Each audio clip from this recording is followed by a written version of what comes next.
On va faire une posture de yoga. Du coup, ça vaut la peine de bien échauffer les hanches. Là, on va faire un petit mouvement de pompage au niveau des reins. On peut les frotter tranquillement.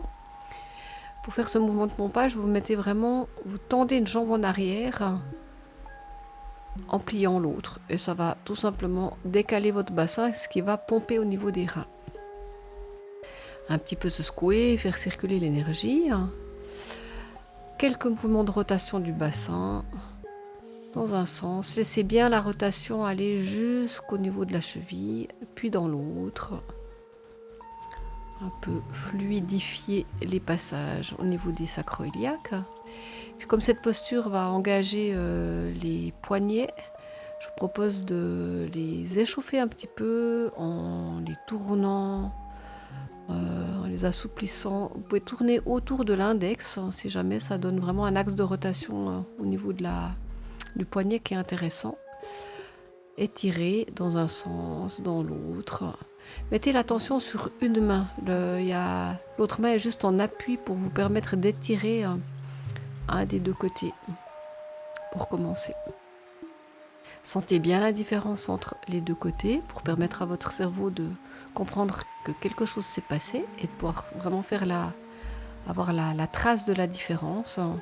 Puis on recommence la même chose. Étirement, rotation, assouplissement, juste mise en présence et en conscience de la cheville et du poignet. Quand c'est bon pour vous, étirement de nouveau. Utilisez une main comme appui et l'autre qui est étirée. Et puis on peut encore assouplir un petit peu les poignets en faisant le petit train avant-arrière dans un sens comme dans l'autre. Faites comme une chenille sur les côtés. Laissez vraiment bien les doigts s'assouplir. Et c'est une main qui tire l'autre. Puis secouez pour dégager en fait ce qui a été décompacté au niveau des chevilles. Avant de passer à la posture proprement dite. N'oubliez pas de respirer. Dans cet exercice, on fait la posture de la table, qui est une posture en fait statique, qu'on va construire tranquillement. Donc, nos bras sont dans l'alignement du bassin. C'est la posture de la table, donc nos cuisses et nos bras sont censés être verticales. Si pour vous l'appui sur les mains est trop pénible, n'hésitez pas à aller sur les poings. Si vous restez sur les mains, vraiment créez une petite voûte palmaire importante pour ne pas écraser le tunnel carpien. La posture de la table, le dos doit être globalement à plat, donc ni creusé ni courbe. Vous pouvez imaginer que vous poussez un mur avec votre tête